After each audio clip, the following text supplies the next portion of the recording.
Good morning students. आज मैं आपको व्याकरण पढ़ाने जा रही हूँ। व्याकरण उस शास्त्र को कहते हैं जो हमें भाषा के शुद्ध स्वरूप तथा शुद्ध प्रयोग का ज्ञान करवाता है।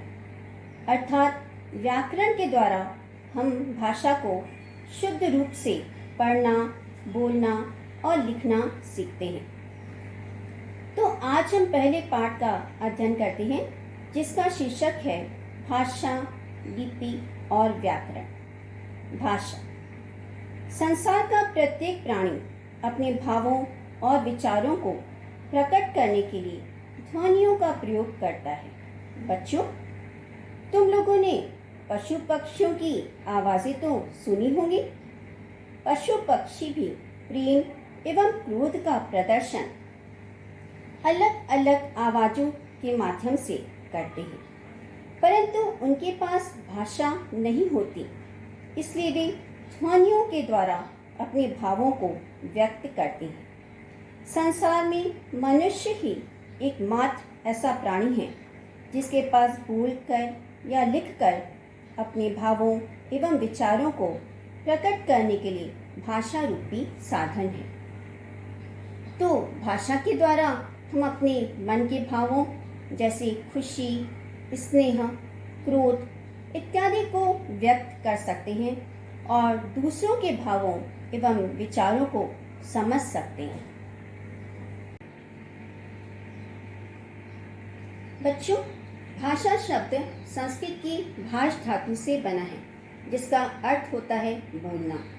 इसलिए भाषा उस साधन को कहते हैं जिसके द्वारा हम अपने मन के विचारों को बोलकर या लिखकर दूसरों के सामने प्रकट करते हैं और दूसरों के विचारों को सुनकर या पढ़कर समझते हैं। इसी आधार पर भाषा के दो रूप होते हैं, पहला मौखिक भाषा और दूसरा लिखित भाषा। अब प्रश्न उठता है कि मौखिक भाषा किसे कहते हैं या मौखिक भाषा क्या है? बच्चों, जब हम अपने मन के विचारों को बोलकर व्यक्त करते हैं और दूसरों के विचारों को सुनकर समझते हैं तो उसे भाषा का मौखिक रूप कहते हैं। एक दूसरे से बातचीत करना, भाषण सुनना, कक्षा में प्रश्न पूछना, उत्तर बताना, ये सब भाषा के मौखिक रूप के उदाहरण हैं। अब लिखित भाषा किसे कहते हैं?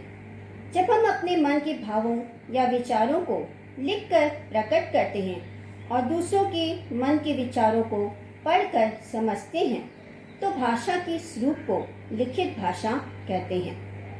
पत्र पत्रिकाएं, समाचार पत्र, ईमेल आदि लिखित भाषा के उदाहरण हैं। भाषा, लिपि और व्याकरण के अंतर्गत आज हम भाषा के अंगों, बोली, लिपि और मातृभाषा के बारे में जानेंगे। भाषा के अंग। भाषा द्वारा विचारों की अभिव्यक्ति के लिए ध्वनि, वर्ण, शब्द, वाक्य और लिपि की आवश्यकता होती है। तो ध्वनि, वर्ण, शब्द, वाक्य और लिपि ये सभी भाषा के अंग होते हैं। बोली। भाषा के स्थानीय या क्षेत्रीय रूप को बोली कहते हैं। स्थानीय या क्षेत्रीय का अर्थ होता है स्थान विशेष या किसी क्षेत्र में बोली जाने वाली भाषा। भाषा और बोली में अंतर यह होता है कि बोली भाषा का अल्प विकसित रूप है। इसका कोई लिखित रूप या साहित्य नहीं होता है। इसलिए क्षेत्र विशेष में साधारण सामाजिक व्यवहार में आने वाली बोलचाल की भाषा को बोली कहते हैं। जैसे गढ़वाली एक बोली है जो गढ़वाल क्षेत्र में ही बोली जाती है। हिंदी भाषा की प्रमुख बोलियां हैं ब्रज, अवधी, भोजपुरी और हरियाणवी आदि। बच्चों, जब किसी बोली में साहित्य की रचना होने लगती है तो वह भाषा का रूप धारण कर लेती है और उसे भाषाओं की श्रेणी में रखा जाने लगता है। जैसे ब्रज भोजपुरी, मैथिली ये पहले क्षेत्र विशेष तक ही सीमित थी, पर अब इनमें साहित्य की रचना होने लगी है। इसलिए इन बोलियों को अब भाषा की श्रेणी में रखा जाता है। अब लिपि के बारे में जानते हैं। बच्चों, मौखिक भाषा या उच्चारण की गई भाषा को स्थायी रूप देने के लिए भाषा के लिखित रूप का विकास हुआ और प्रत्येक ध्वनि के लिए एक लिखित चिन्ह या वर्ण बनाए गए। किंतु प्रत्येक भाषा को एक ही ढंग से नहीं लिखा जा सकता। हर भाषा को लिखने का ढंग अलग अलग होता है, क्योंकि उनके वर्णों की बनावट भिन्न होती है। इन वर्णों के लिखने के ढंग को ही लिपि कहा जाता है। संक्षेप में भाषा के ध्वनियों के लिखने का ढंग लिपि कहलाता है। कुछ भाषाओं की लिपियां आपकी पाठ्य पुस्तक में दी गई हैं, जैसे संस्कृत, हिंदी, नेपाली। ये भाषाएं देवनागरी लिपि में लिखी जाती हैं। अंग्रेजी रोमन लिपि में, उर्दू फारसी लिपि में और पंजाबी गुरुमुखी लिपि में लिखी जाती है। मातृभाषा। मातृभाषा का शाब्दिक अर्थ होता है मातृ अर्थात माता की भाषा। व्याकरण में मातृभाषा उस भाषा को कहा जाता है जिसे बच्चा शैशवावस्था में सबसे पहले अपनी माँ से या परिवार से सीखता है। जैसे किसी बच्चे के परिवार में बांग्ला, पंजाबी या अन्य कोई भी भाषा बोली जाती हो, तो बच्चा उस भाषा को सबसे पहले सीख लेता है, क्योंकि उस परिवार में बातचीत करते समय उसी भाषा का प्रयोग किया जाता है, तो वह भाषा उसकी मातृभाषा कहलाती है। भाषा, लिपि और व्याकरण के अंतर्गत आज हम भारत की राजभाषा और व्याकरण के बारे में जानेंगे। भारत की राजभाषा। भारत के अलग अलग राज्यों में अलग अलग भाषाएं बोली जाती हैं, जैसे बंगाल में बांग्ला, गुजरात में गुजराती, राजस्थान में राजस्थानी आदि। भारत की भाषाओं में हिंदी ही एकमात्र ऐसी भाषा है जिसका प्रयोग किसी न किसी रूप में संपूर्ण भारत में किया जाता है।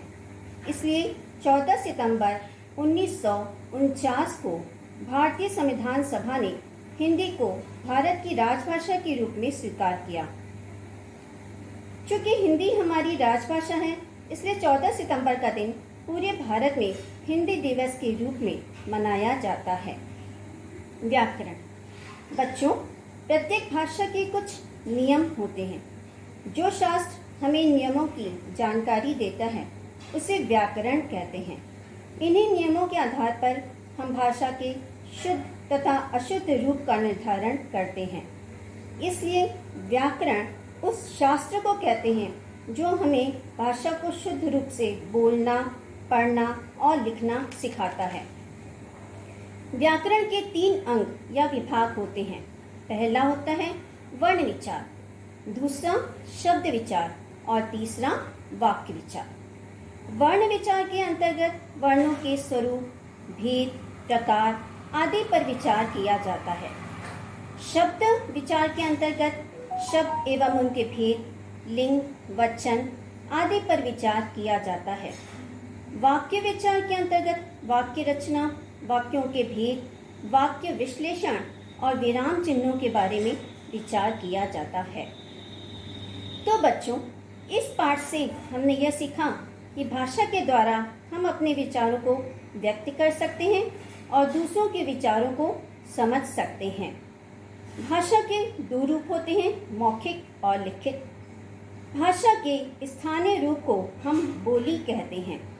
वर्णों के लिखने के ढंग को लिपि कहा जाता है और व्याकरण उस शास्त्र को कहते हैं जो हमें भाषा के शुद्ध स्वरूप का ज्ञान करवाता है। व्याकरण के 3 अंग होते हैं, वर्ण विचार, शब्द विचार और वाक्य विचार।